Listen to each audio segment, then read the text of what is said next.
Matt, you had asked the question earlier in the week, how would your team perform when the shots didn't go down? Right. Just kind of what's your quick evaluation of how they overcame that? I thought we put ourselves in a really good position, there when we got that lead in the middle of the second half. And, you're going to go back and watch. The things that stand out to me are you just can't allow good players, no matter if they have a great percentage, low percentage, just to have open shots. Like they just got 2 or 3 threes there in that stretch. We kept letting guys, drive that right seam and get in there. I thought Iowa played really hard. And sure, we were careless with the ball. I didn't think we were consistent tonight from a fundamental standpoint, just clean passes. I thought we were too cute with our passes, and we just had to be simple and make fundamental plays. I know that sounds hokey, but what it comes down to, we just had too many turnovers. We had an advantage, obviously, on the glass, but give Iowa a lot of credit. I thought Iowa played hard for 40 minutes. They made it difficult for us. Even they kind of weathered those stretches, and then they really got back into the game with that press and having active hands. What should your team learn from the last few minutes, both almost letting it get away, but then also closing it out, the good and the bad? Yeah, anytime you can get into, as a coach, you want to get in as many close games as you can if you can win them. Obviously, you don't want to get into close games and lose them. But if you can get into them and win them, I think it really helps you. The end of the North Carolina game, the end of the Villanova game, the end of this game, all of them were different. This was definitely the most physical game we've played so far. I thought Iowa was very physical. I thought they were, constructive in what they were doing. They had a game plan. They don't, Jordan Bohannon doesn't affect the game scoring-wise, and Keegan Murray, the leading scorer in the nation, doesn't play, and they're in that position. I think that's, hats off to Fran and his staff and those players. They just played hard, and they competed. And but for us, we were able to get a couple stops and make enough free throws and then just weather the storm. So I think it helps because you're going to get back into games like that where it's those pressure cooker type games, especially when you've had that lead. That happens in basketball a lot. You have that lead, and now the other team doesn't feel it like you feel it because you're the one that let that lead get away. Matt, when they got down to 2, they failed to score on their last 5 possessions. How much of just hanging in there in the last couple of minutes was a benefactor of having played the schedule you've already played and have been through that already? Yeah.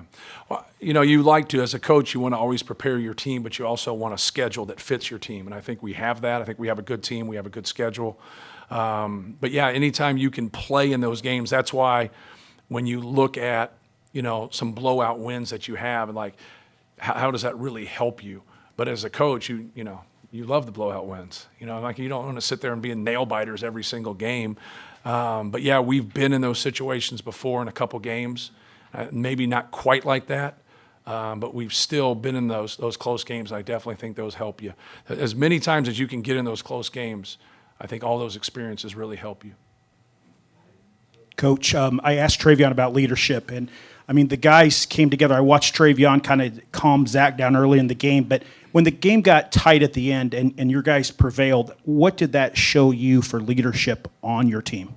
Well, I think for the guys that were in there, it got a little sticky there, and they're able to weather the storm and, make enough plays. You got to make your free throws. You got to get stops. We still had some breakdowns late. We had one that they was fortunate they missed it. But no, it's, we have a lot of experienced players, and like we've said, it's, who starts, who doesn't start. You had a lot of people finishing the game tonight that don't start, and so we have more than 5 starters, and that's what a true team is. But no, I was proud of them, across the board, for being able to hang in there. But I also thought Iowa played harder than us. I thought Iowa was tougher than us.